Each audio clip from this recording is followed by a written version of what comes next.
Haleluya. Sashimwe. Reka maramutse kuri aya manywa mu izina rya Yesu. Sashimwe. Mwiriwe neza. Reka dufatanyirize hamwe nge namwe gushima Imana amahirwe duhaye yo kugera mu mwanya witwa ubupfu bw'ibibwirizwa, kuko ngo ari Imana yahisemo kudukirisha. Haleluya. Bisa naho hari ubupfu, ariko nibyo bikoresho Imana ikoresha kugira ngo igire gute, igire ku bantu bayo, igire ku mutima. Nubwo hari n'ubundi buryo bwinshi ikora, ariko ubu ngubu buba bwiza. Haleluya. None rero ndagira ngo shimira abambanjirije hano bose, by'umwihariko ikorari batweretse ko ubuhungiro ari hehera Yesu gusa, nta bundi twabona, nta handi twakora ubuhungiro usibye muri we gusa. None turambura ibyanditswe byera, ubutumwa bwiza bwa Yesu Kristo bwanditswe na Mariko. Dusome amagambo tugiye kwigira hamwe kuri aya manywa. Insanganyamatsiko y'icyigisho tugiye kwiga iravuga ngo va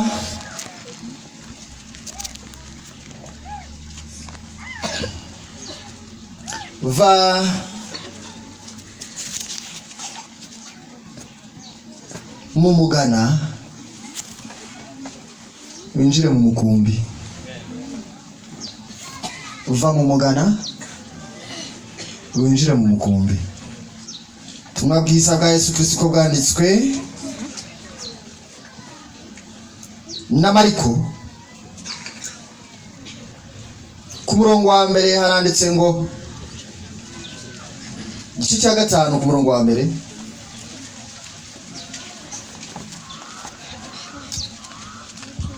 igice cya 5 ku murongo wa mbere. Bafata hakurya y'inyanja mu gihugu cy'Abagadaleni. Yomotse uwo mwanya umuntu utewe na dayimoni ava mu mva aramusanganira.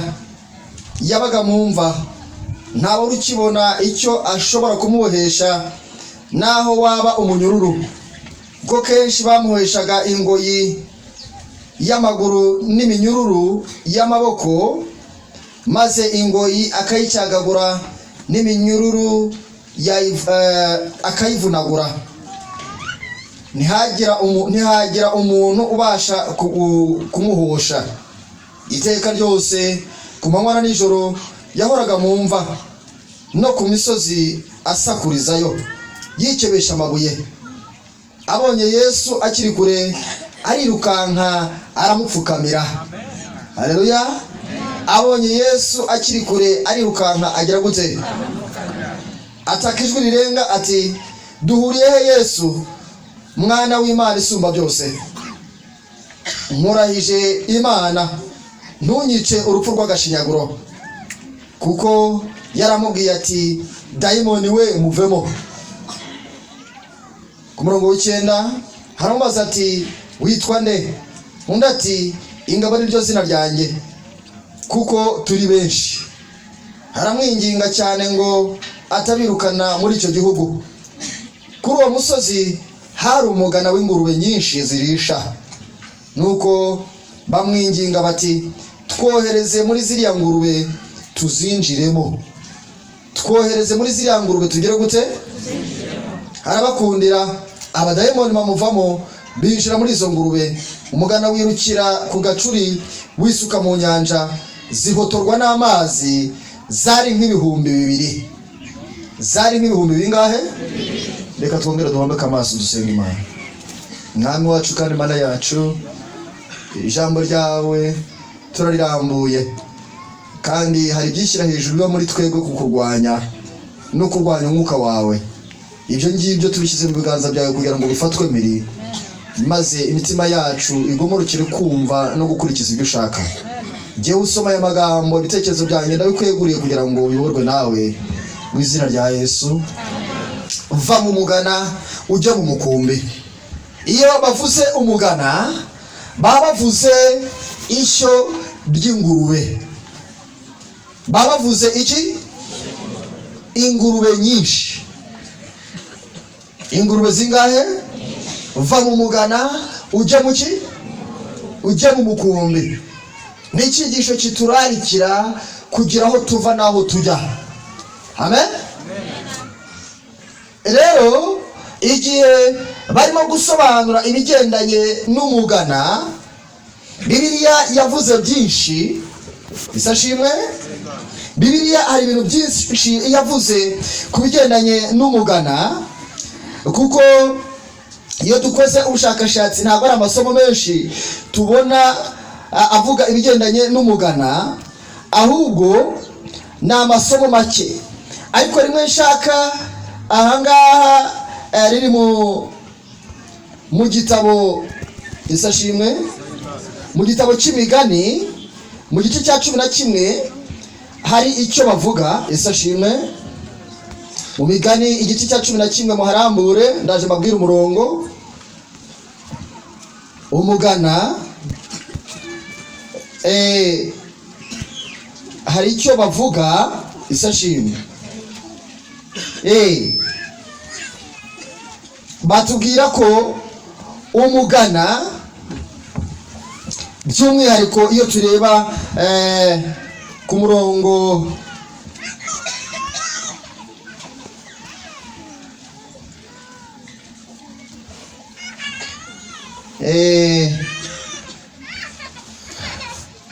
reka turambure mu gice cya 11 mbabwira umurongo ni wa 22. Aho ngaho mu gitabo cy'imigani aho hari ibyo bagereranije. Isashimwe. Ibyo bagereranije ku murongo wa 20 na kangahe, baravuze ngo umugore w'uburanga bwiza utagira umutima, mbese turi kujyana, ni nk'impeta y'izahabu ikwikirwa mu mazuru y'ingurube. Umugore w'uburanga bwiza utagira iki? Utagira umutima, ngo ni nk'iki? Ni nk'impeta y'izahabu ariko ikwikirwa he? Mu izuru ry'ingurube. Umugore ufite uburanga rwose, usa neza, wisize, wakoze make-up zose uko zishoboka, wagerageje agashyiraho uburanga rwose, akipagara, akagerageza gusiga inzara, akagerageza gusiga amaso, akagerageza kwisiga amavuta, akagerageza kwirimbisha imirimo runaka y'igiciro cyinshi. Sibyo? Ngo ni nk'uko wafata ingurube ukayigira gute? Ukayambika izahabu hehe? Mu zuru.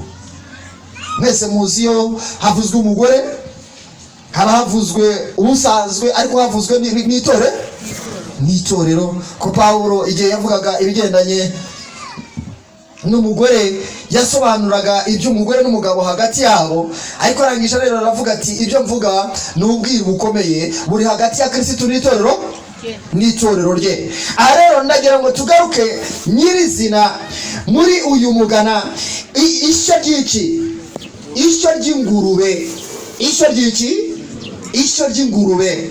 Mbese Bibiliya itubwira iki? Iratwerurira ikadusobanurira ntiduhishe yuko ingurube rwose ari ikizira. Ingurube ni iki?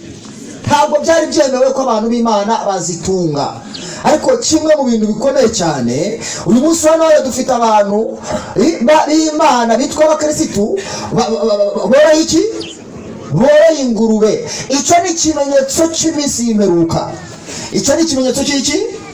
Cy'iminsi y'imperuka, cyerekana yuko Yesu Kristo ari hafi kugaruka. Kuko n'igihe yari hafi kuza mu isi, Abisirayeli kimwe mu byabarangaga nuko boreraga iki? Bororaga ingurube. Ndetse no muri kiriya gihe nimuza gusoma hariya kiriya gitekerezo twagisomye, muraza gusanga ziriya ngurube idekapoli, mbese turi kujyana, zari ziri hehe? Zari ziri dekapoli, zari ingurube z'Abisirayeli ariko bagiye korera ku yindi misozi. Dufite abantu benshi bagiye kuziragiza. Dufite abantu benshi bagize gute? abantu ziragiza mwiriwe. Hari impamvu bari bazoroye ngo kuko zarororokaga cyane, zirororoka cyane kandi zibyara abana be. Kimwe mu biziranga ngo zibyara abana benshi, kubw'ibyo zigira amafaranga yihuse kandi yavuga. Abayuda rero ni abantu bakunda ubutunzi cyane, niyo mpamvu ngo bajyaga kuzorora iyo ngiyo. Abantu benshi biga imishinga barayize, baragenda bazikorera ibirara ahantu badatuye, kandi n'abantu bo mu bwoko bw'iki nyabuneka barahari. Kubera iki? Bakunda amafaranga kurenza uko bakunda iby'Imana. Ariko bavuga bati nyabuneka ahari reka tugire ukuntu tubigenza, twishakire iki. Rero ingurube ni ikintu cyerekana ko Yesu Kristo ari hafi kugaruka, kandi ni ukuri mu gihe cya Yesu Kristo nicyo cyatumye azijugunya hehe? Azijugunya mu nyanja, kuko yagiraga abakizirwa bw'ibyo bigirwamana. Yari abizi neza, inyandiko zirabitubwira mu bifuzwe byose yuko ziriya ngurube zari iz'Abayuda. Rero kugira ngo abakure ibyo bigirwamana aberekeze kuri we, yazoherejemo abadayimoni, nuko baragenda bazirohamo. Bamaze kuzirohamo nk'uko twabisomye, ziragenda nazo ziroha hehe? Ziroha mu nyanja, zirapfa. Zipfuye baramurakarira kuri uwo musozi. Muza gukomeza gusoma murasanga baramurakariye ku rwego rukomeye. Nibyo bagize gute? None bavandimwe, ikibazo gihari, umunyabyaha nawe uri hariya hanze utari mu bwoko bw'Imana yageranijwe n'ingurube. Kandi umunyabyaha nawe wamaze kuva mu bwoko bw'Imana, uwo nguwo nawe agasubira hariya hantu hanze, nawe yageranijwe n'iki? N'ingurube. Mwibuke iby'umwana w'ikirara, ngo igihe yari avuye iwabo yaragiye bamuha akazi ko kuragira iki? Kuko yagira ingurube. Mu yandi magambo, kuko yaraciye akenge, yaragiye abana nazo, ngo akajya asangira nazo, agakora n'ibyo zikora, akivuruguta nk'uko zigira gute? Zivuruguta.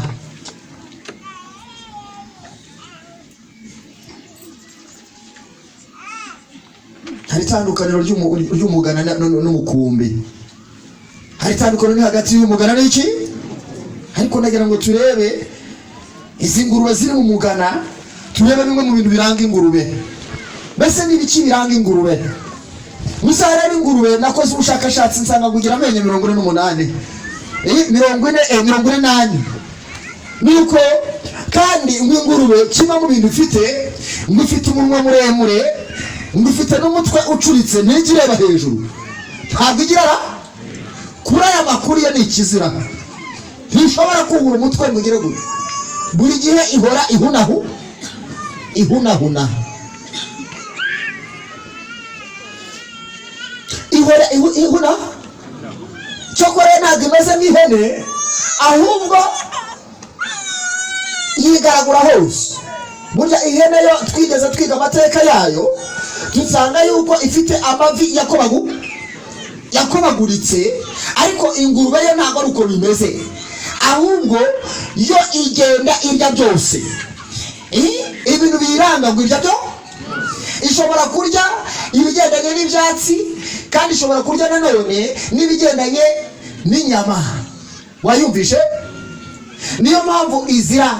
Kimwe mu biranga, ntabwo yuza, ntabwo igarura inyuma ibitekerezo ngo yibaze iyo ari, ngo itunganye ibintu, ahubwo irahiragurika. Kandi ikindi kintu kiranga, irasinzira igasuragura. Wayumvishe? Yarangiza ikarota, ntijya yicura. Rero ibyo ni ibimenyetso byose biranga iki? Biranga ingurube. Ntishobora kubura amaso ngo irebe he? Ntibishoboka. Niko iteye. Icyakora ngo irasabana rwose, ngo kuko ziba hagati ari mu mugana, ngo urimo ingurube hagati ya 80 n'ijana. Ariko hariya batubwiye ngo zari ibihumbi bingahe? Zirakundiranira n'abana bazo, kubera ko igira abana benshi, iragarama igiye kuzuza. nuko rero ibyana bikayirwanira bikarwaniraho. Ariko rero ingurube ziteye agahinda cyane kubera yuko ngo zihora zinuka. Zihora zigera gute? Zihora zinuka. Ngo nubwo wayoza ute akabi nuko waravuye mu ngurube ukajya mu mukumbi, byarangiza ukongera ugasubira ugasubira mu ngurube. Ni akaga gakomeye kuba hari umuntu wavuye mu ngurube, yarasangiraga nazo, yarabanaga nazo, arya ibyo zirya, yambara uko zambara, yigaragura uko zigaragura, akongera agasubira mu ki? Ibyo bintu Petero yarabyanditse. Petero yavuze iki? Petero abivugaho mu rwandiko yanditse. Isashimwe. Petero mu rwandiko yanditse yabivuzeho avuga ku by'abantu mu gice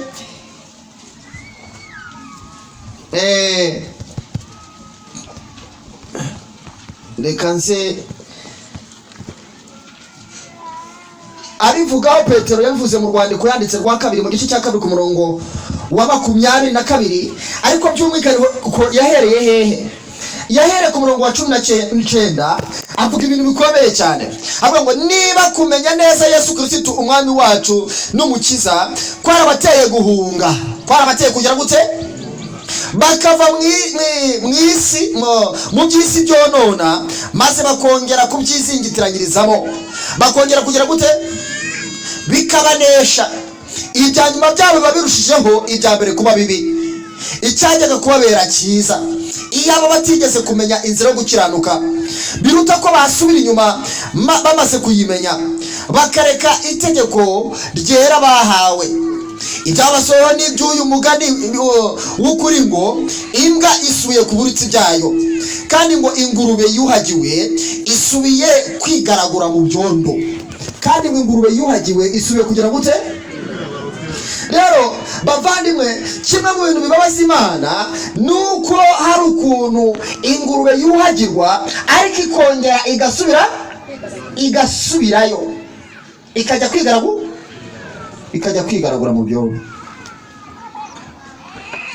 Iyo ni imibereho y'abasubira nyuma. Abantu bigeze kumenya inzira y'Imana, Imana ikabazana mu ntama zayo, ikabazana mu mukumbi, maze bagasobanukirwa uburyo cy'intama w'Imana akuraho ibyaha by'abari mu isi. Ariko nyuma bakaza guhindukira bakifuza gusubira mu byo bahozemo kandi bakanasubirayo. Ijambo rero ntaho bitandukane n'ibya wa mwana w'ikirara. Ariko naba n'umwana w'ikirara yari akiri muto, ibyo uyu nguyu sinzi ko byabona igaruriro. Kuko Petero avuze amagambo akomeye ngo byari kubabera byiza bataza kumenya iyo nzira. Aho ntabwo waba werekeza aho ngaho, ntabwo waba waraberekeje aho ngaho, ukaba hari inzira wari wamenye ariko ukaba wongeye kuyivamo. Aya manywa hari amakuru meza yuko ingurube yahinduka intama. Haleluya. Yuko ingurube yahinduka iki? Nubwo yivuruguse cyane, ikaryagagura cyane, rwose ikigaragura mu businzi bwinshi, mu busambanyi bwinshi, mu buhehesi, ikigaragura yica isabato, ikigaragura aho hantu hose ihemuka, ariko yakongera ikagaruka mu mukumbi ikumva ijwi ry'Imana. Haleluya. Bavandimwe, Yesu Kristo muri barawushoboye, ntabwo ndi butsinde, ahubwo ndagira ngo tugende turebe. Hari abaduha igitekerezo kivuga ukuntu Yesu Kristo igihe kimwe yari arimo yambuka iriya nyanja y'Abagadalene. Hari ababisobanuye baruka baravuga ngo yaragiye ahitwa Dekapoli. Igihe yari yomotse rero, umuntu utewe n'abadayimoni aramusanganira aho yabaga. Mbese muri kumvikana? Nuko akimubona agenda amusanganira. Iby'uwo muntu ni ibintu bikomeye cyane batubwiye. Yesu Kristo yakoreye igitangaza cyo kumukura aho hantu, nawe yabigukorera. Haleluya. Uwo muntu ngo yabaga hehe? Ngo yabaga mu mva. Yabaga hehe? Ubundi tumenyera ko mu mva habamo iki? Habamo intumbi. Iyo ikiri nshyashya byarangiza igahinduka inyo zigashiraho, igasigaramo amagufwa akagenda naye agahinduka itaka. Numbaze niba amagufwa arangira. Ariko reka nkubwire, umunyabyaha yarapfuye cyane ku buryo abarizwa no mu mva. Abarizwa hehe? Abarizwa mu mva. Rero mu mva nubwo ibishashagirana inyuma kandi ishingishijwe zahabu, muzarebe ukuntu abantu basigaye bazisiga rwose. Hari imva z'amazahabu baba basigirije naho zitandukanye. Rero na wa mugore nawe ugize gute? Wisigasize rwose, yimakiye, yasize inzara, yasize amaso, yasize umunwa, iminwa yimeze nk'iya Yezebeli, yagerageje gushyiraho ubwe. Uko niko nanone umukirisitu agerageza kwidabiriza ibigendanye n'ibintu runaka kugira ngo agaragare kari. Ariko ni hahandi abameze nk'ayangurube bakwikiye mu izuru ryayo izahabu. Iki ariko ubundi ninde wanezezwa no gukomeza gusangira n'ingurube? Byakunezeza koko hantu ziba zigaragura?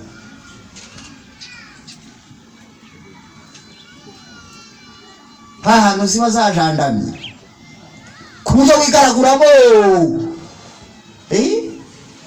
ukigaragura, uva mu tubaro ujya mu tundi, uva ku ndaya ujya ku yindi. Buriya mperutse guhura n'umupasitori ashoreye ingurube, numva ndababaye kubona pasitori ashoreye iki mu muhanda sha.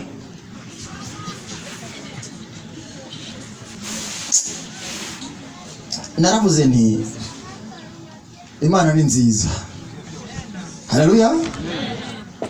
Iyo yatwigishije Bibiliya yo, kubera yuko buriya ingurube impamvu zagiwemo n'abadayimoni bavuye muri uyu muntu w'Imana wihannye, icyo bisobanuye ni iki? Bisobanuye ko nawe yari yarabaye imwe muri zo abana aragiye aho ngaho, ariko yari yarigeze kumenya Imana. Habe kuko ngo yajyaga ajya ku musozi, ndetse ku musozi ngo bakamuzirika kugira ngo atajya mu mva, atajya aho hantu hasana. None ngo bakamuzirika. Hari ukuntu Imana idufata ikatuzirikira n'aha ngaha mu nshingano kugira ngo utazajya ukora amakosa, ariko iyo bwiraga buriya inshingano ziratuziritse kugira ngo nibura tugerageze. Baragira ngo iki? Ziratuzirikiye mu makorari, mu kibwiriza, zirutuzirikiye ahantu rwose mu itorero, bakakubona ufashe Bibiliya ku isabato cyangwa se ukayifata na hehe no ku cyumweru. Nari kugira ngo utagenda usebya izina ry'Imana, kuko uvuga uti nsenga Imana, kuko burya niba ufashe Bibiliya. Ariko hari itandukaniro ry'umukumbi w'Imana n'abantu bo hanze bitwa ingurube. Iki nacyo reka nkivuge. Kubera iki abantu bataziririza ingurube barazirya, bakora uko ziko bataziririza ingurube? Ariko uhereye kera kose mu bwoko bw'Imana ingurube cyari kizira kuzorora. Icyo gukora ngo zari inyamaswa zibaho zigatoragura umwanda gusa, zigatoragura iki? Ariko dufite abantu bo mu bakorari bajya gusangira nazo, babaye nkazo, bavuye mu mukumbi. Dufite abantu b'ababwiriza, dufite abantu benshi, yewe hari n'abandi nabo bavuye n'ahandi baragenda bajya kuba nkazo, baranazorora. Rero abantu bose bo hirya aho ngaho batihana bagera ngo n'inguru. Utihana wese abarizwa muri iyo gurupe yazo. niyo mpamvu ahangaha haba hari abantu barimo kuva muri uwo mubare Imana igatanga amahirwe iyo bavuyemo ibyaha byabo bijya mu basigaye bari aho ngaho badashaka kwiha, nuko ibyabo bikiyongera.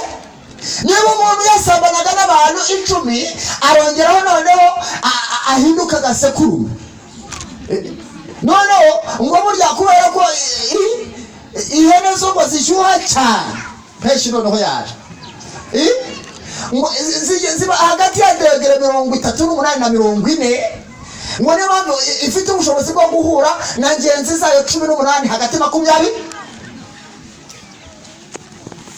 niba ibyaha rero bivuye mu muntu w'Imana akava muri uwo mukumbi cyangwa se mbona nako muri uwo mugana, haleluya, hafi aho ngaho bari hafi aho birahita bibiruhamo. Ntabwo igihe cyo gupfa cy'amadayimoni cyari cyagera gute, nicyo bisobanuye. noneho nibimara kubirohamo bijyane noneho byiroho muri rubanda gundi ruri hanze mu nyanja, kuko inyanja ari abantu benshi, kunyanja ari abantu benshi. noneho ibyo mu nyanja byo nukurimbuka nta kuntu. ariko uyu hari icyo yakoze. icyo yakoze ni iki, nawe wagikora. icyo yarabonye Yesu ngo azasatira uwo musozi, ngo arirukanka arabanza arapfuka. ariko kubera yuko mu bushake mu mutima yabishakaga, ariko afite imbaraga igira gute imutwara atabi. erega natwe icyaha kidutwara gutyo, icyaha cyaratuzengereje ku buryo kwikiza bidasa naho bidashoboka. ariko iyo umuntu apfukamye birashoboka. haleluya. iyo umuntu apfukamye bigira gute, maze abadayimoni bamuvugiyemo, ariko icyo bamuvugiragamo Yesu arabacyaha. ngo aragize gute, ngo yarabacyashye. izina ry'Imana rihabwa icyubahiro. abacyashye rero aranabanza arabaza ati ariko ubundi muri banga? bati yewe turi ingabo. kandi ngo ingabo mu ntambara ikomeye baranditse barasobanura ngo ingabo z'Abaroma kirya gihe ngo zabaga ziri hagati y'3,000 n'ibihumbi 5. bisobanuye ngo muri uwo muntu hari harimo umubare uri aho ngaho. undi buri mu muntu buriya habamo abadayimoni benshi cyane, kuko buri cyaha cyose gishobora kuba gifite abadayimoni bagihagarariye ari be. Mwibuke bya Mariya ngo yari afite abadayimoni 7 bashinzwe kumutera icyaha cy'ubusaba. ubwo rero urebe icyaha ufite urutonde rwabyo biraza guhura n'abadayimoni ugize gute. ariko hari udatinya abadayimoni. mu gihe bari bahageze ba Petero, ba Yohana, ba Yakobo barirukanse, babonye ibise bafite, nta kuntu batari baragize ngo bamuhambire, ariko akanga kabica akagenda akajyamo. ngo ariko birukanse kuko hari udatinya abadayimoni asigara ahagaze aho. haleluya. abacyashye umuntu w'Imana agira agatekerezo, arapfukama. apfukamye agirirwa neza. natwe uyu munsi twapfukama bigashoboka. kandi yiteguye kudukura mu mugana akadushyira mu mukumbi. kandi intama ze zumva ijwi rye igihe zije zimusanga, ndetse by'umwihariko ziramukurikira akaziyobora, akazaziha ubugingo buhoraho. haleluya. none bavandimwe, umukiza wacu ni umwungeri mwiza kandi ni umuyobozi w'intama. reba nawe niba uri mu mukumbi, niba kandi utawurimo, ubwo uri mu ngurube. basa kumvikana. ariko niba urimo ugume mu mukumbi. Pawulo avuga ikintu gikomeye cyane, yuko igihe yagombaga kugenda hazaza amasega aryana mu byakozwe. igihe yaganiraga mu byakozwe 20 avuga ukuntu namara kugenda isashimwe.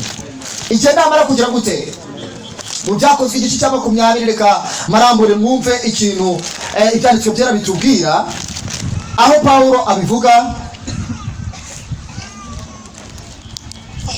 arihanura, aho yavuze amagambo ku murongo 28 abwira abayobozi bari barinze umukumbi, arababwira ati mwirinde ubwanyu, murinde n'iki n'umukumbi wose umwuka wera yabashyiriyeho kuba abarinzi, kugira ngo muragire itorero ry'Imana iryo yaguze amaraso yayo. haleluya.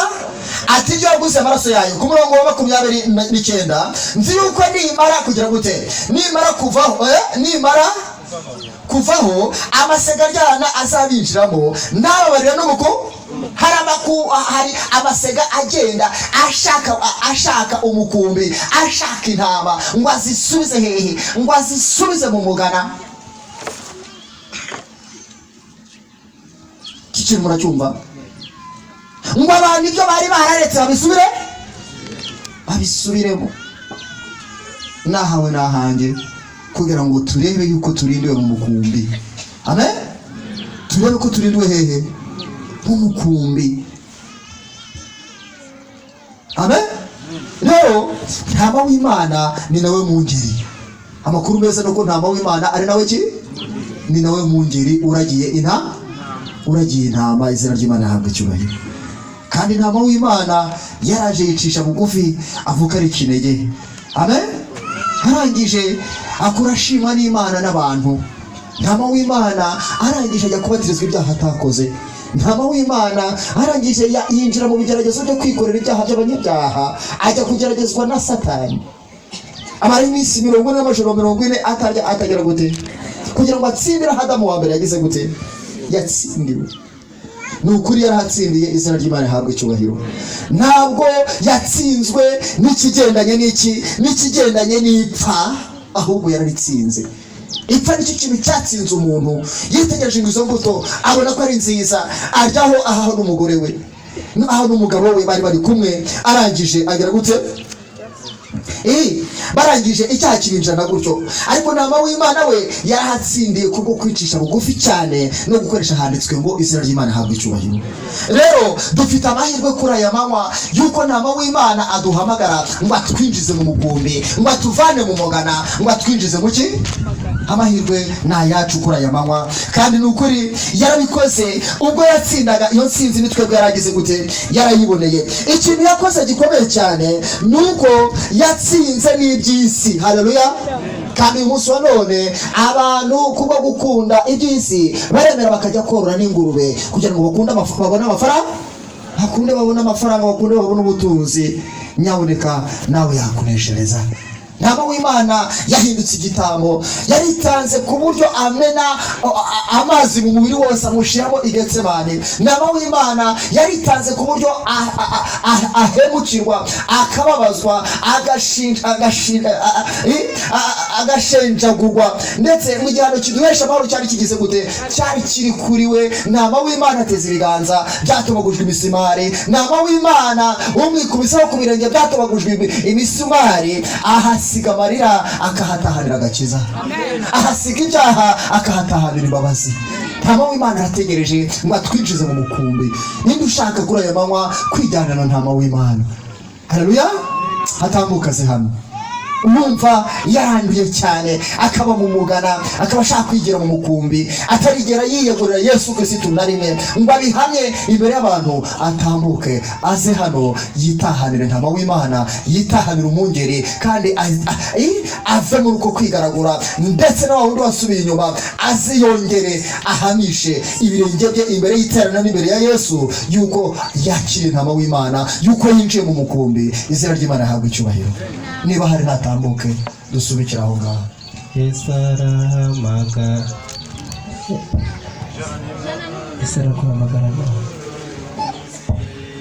niki gituma wanga kwitaba ukayobagurika. Niba wumva byemejwe na Mwuka Wera utambuke ubihamiriza imbere y'abantu. Niba wumva ubihamijwe na Mwuka Wera utambuke. Hamagara n'imbabazi ze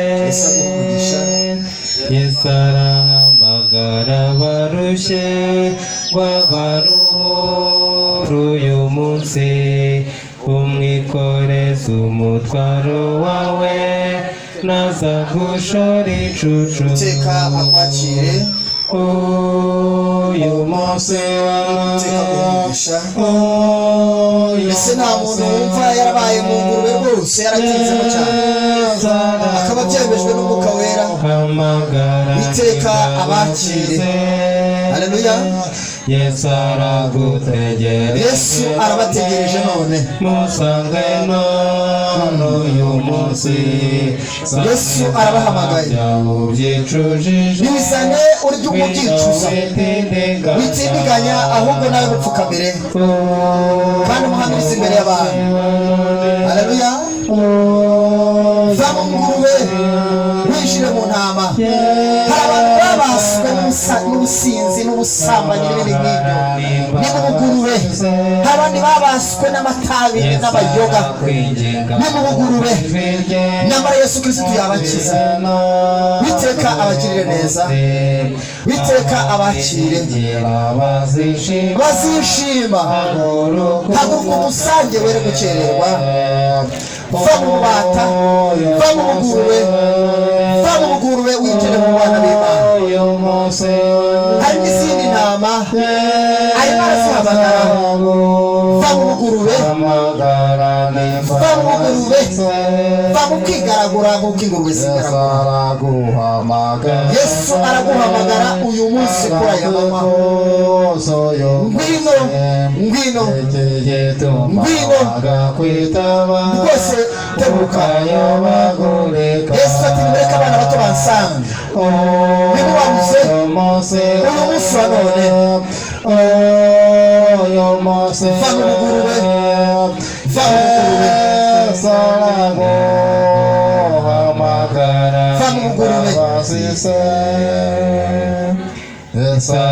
tebuka hano tebuka arahamagara abarushe baruhura uyu munsi umwikoreze imitwaro yawe usa n'ibyaha byawe byicujije ngwino uri kubisabira imbabazi mu mutima urabiriza imbere y'abantu n'imbere y'Imana Yesu ati umuntu uzamuhamiriza imbere y'abantu n'imbere y'Imana nanjye nzamuhamiriza imbere ya data ngwino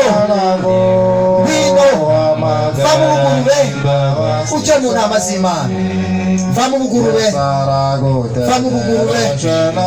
Yesu arabategereje musange uyu munsi udatindiganije ngwino umwikoreze umutwaro wawe mubwire ntazaguhakanira amara masa ahubwo azakwakira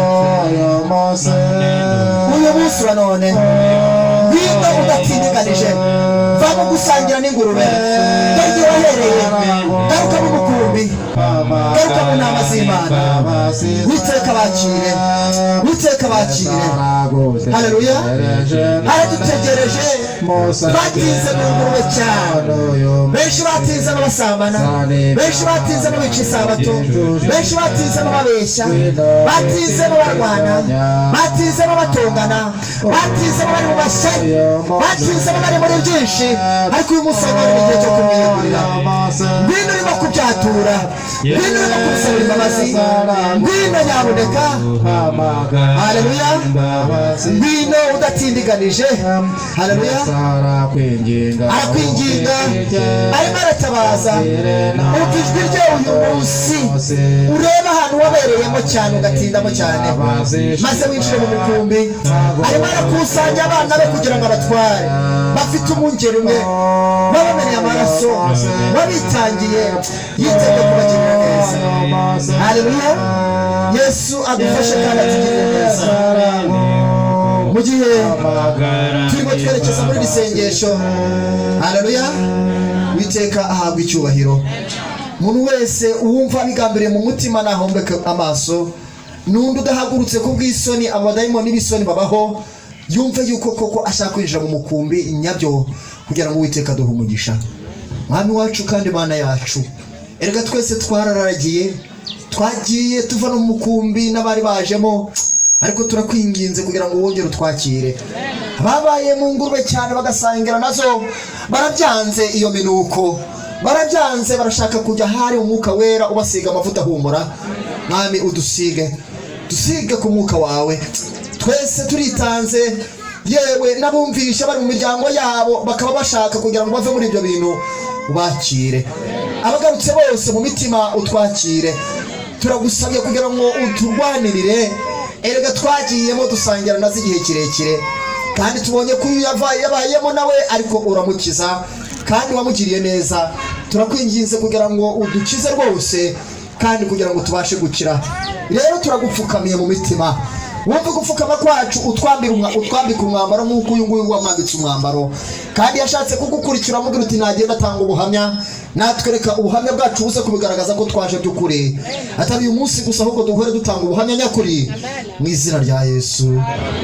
Amina.